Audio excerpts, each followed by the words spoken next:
इन्होंने साथियों हर स्तर पे आपके साथ धोखा किया है। और अब आपका समय आ गया है इनसे सवाल करने का कि भाई किस तरीके से तुम सरकार चलाते आए हो। अब समय आ गया है इनको इनकी हरकतों के लिए अकाउंटेबल होल्ड करने का। साथियों, ये लोग पिछले 10 साल से आपके साथ हैं। ये 10 साल से आप पे राज करते आए और आज भी जब ये आपके बीच में आएंगे तो अगले 15 साल का सपना दिखाएंगे। ये अपना पिछले 10 साल का रिपोर्ट कार्ड नहीं देंगे आपको। साथियों, मैं बहन जी का गवर्नेंस मॉडल आपके सामने रखता हूं। हम 2007 में सत्ता में आए थे और हम 2012 तक सत्ता में थे, पर आज भी बहन जी के ऊपर से गाइडलाइंस है कि आप आगे आने वाले 5 साल के लिए क्या करेंगे वो नहीं बताएंगे। आपने पिछले 5 साल में क्या किया आप वो बताएंगे।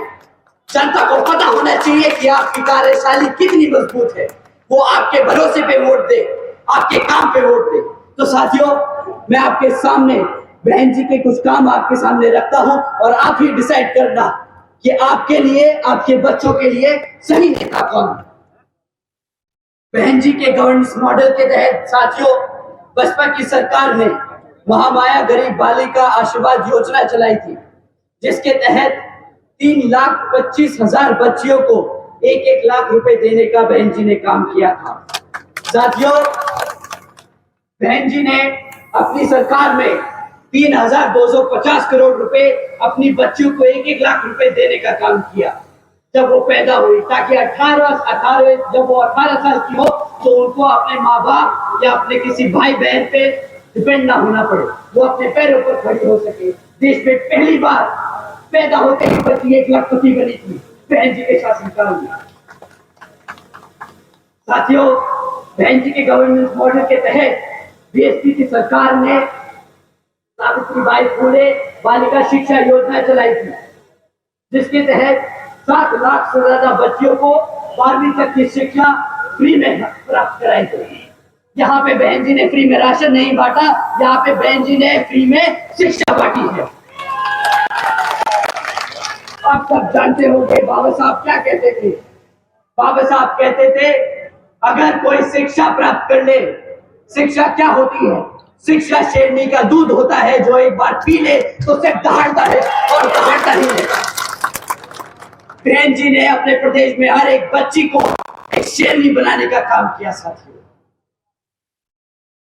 साथियों, इस स्कीम के दौरान बहन जी ने अपनी बच्चियों के लिए 600 करोड़ रुपए खर्चे थे। हमने कभी इधर उधर पैसा नहीं उड़ाया। बहन जी ने हमेशा बहुत टारगेटेड, बहुत सटीक तरीके से सही जगह वो पैसे का इस्तेमाल किया, ताकि आने वाली जनरेशन किसी के सामने हाथ न फैलाए।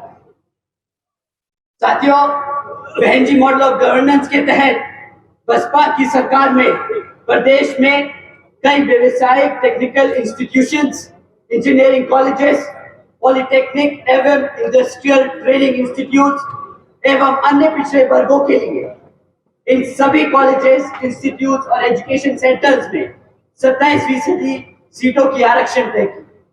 साथ ही साथ इसमें पहली बार सरकारी कॉलेजेस में पिछड़े वर्ग के लिए 27% आरक्षण हॉस्टल्स में तय किया। साथियों, बहन जी ने हर वर्ग का ध्यान रखा। वो चाहती थी कि हर बच्चा पढ़े, हर समाज, हर वर्ग का बच्चा पढ़े। किसी के लिए पढ़ाई के लिए पैसा एक मुश्किल ना बन पाए। यहाँ पे पिछले 10 साल से कांग्रेस, बीजेपी की सरकारें चलती आ रही हैं विभिन्न प्रदेशों में, और सत्ता में केंद्र में भाजपा की सरकार। क्या आप उनसे पूछिए कि भाई तुम फ्री के राशन की बात करते हो, कितने कॉलेजेस बनवाए तुमने, कितने कॉलेजेस चल रहे हैं, कितने बच्चों को तुमने पढ़ाया? सवाल आपके भविष्य का है साथियों। आपके आज वोट डालने से आपके बच्चों का भविष्य बदलेगा। आप लोगों ने अपना जीवन जी लिया, आज आपके बच्चों के लिए आपको लड़ना होगा। साथियों, बहन जी के मॉडल ऑफ गवर्नेंस के तहत बसपा की सरकार ने सरकारी नौकरियों के साथ साथ देश में पहली बार सरकारी ठेकों में भी आरक्षण की व्यवस्था तय की। हमारे लोग, पिछड़े वर्ग के लोग, बहुजन लोग खाली सरकारी नौकरियों में आगे नहीं बढ़ेंगे, वो सेक्टर में भी आगे बढ़ेंगे, वो अपने पैरों पर बिजनेस खड़ा हो तो बिजनेस खड़ा कर खड़े। साथियों, वो अपने आप को नौकरी मांगने नहीं, बहन जी ने हमेशा से आप सबके लिए हमेशा आगे के लिए सोच के काम किया। बहन जी के मॉडल ऑफ गवर्नेंस के तहत बसपा की सरकार ने कृषि व संबंधित कार्यों में सबसे पहले मिनिमम वेजेस को 55 रुपए से बढ़ाकर 100 रुपए प्रतिदिन किया। साथियों, साथ ही साथ अन्य पिछड़े वर्गों के लोगों की क्रीमी लेयर की वार्षिक आय 3 लाख रुपए से बढ़ाकर 5 लाख रुपए कर दी, ताकि उन सभी लोगों को फाइनेंशियली लाभ हो सके। साथ ही साथ बहन जी के मॉडल ऑफ गवर्नेंस के तहत बसपा की सरकार में 90,000 से अधिक शिक्षकों को सरकारी नौकरी दी गई, 1 लाख से अधिक सफाई कर्मचारियों को सरकारी नौकरी दी गई, 2 लाख से अधिक जवानों को पुलिस फोर्स में भर्ती किया गया। और साथियों, अपने 5.5 साल के शासनकाल में 6 लाख से अधिक अपर कास्ट समाज के सभी कमजोर लोगों को विभिन्न सरकारी नौकरियों के पदों पे नियुक्त किया गया। और साथियों, आप जानकर हैरान होंगे, ये सारे काम बहन जी ने तब किए जब पूरी दुनिया आर्थिक मंदी के दौर से गुजर रही थी। इसे कहते हैं फाइनेंशियल इंस्टीट्यूशन, फाइनेंशियल नॉलेज की एक सेंसिबल तरीके से गवर्नमेंट रन करना। साथियों, बहन जी ने कभी सरकारी खर्चे से अपनी सरकारी नीतियों को चुकाने का काम नहीं किया। जो आप सब जानते हैं, भाजपा बखूबी जानती है। 100 करोड़ सैंक्शन करेगी पॉलिसी के लिए, उसमें से 75 करोड़ रुपए उसको एडवर्टाइज करने के लिए खर्च देगी। बहन जी ने कभी ऐसे काम नहीं किए।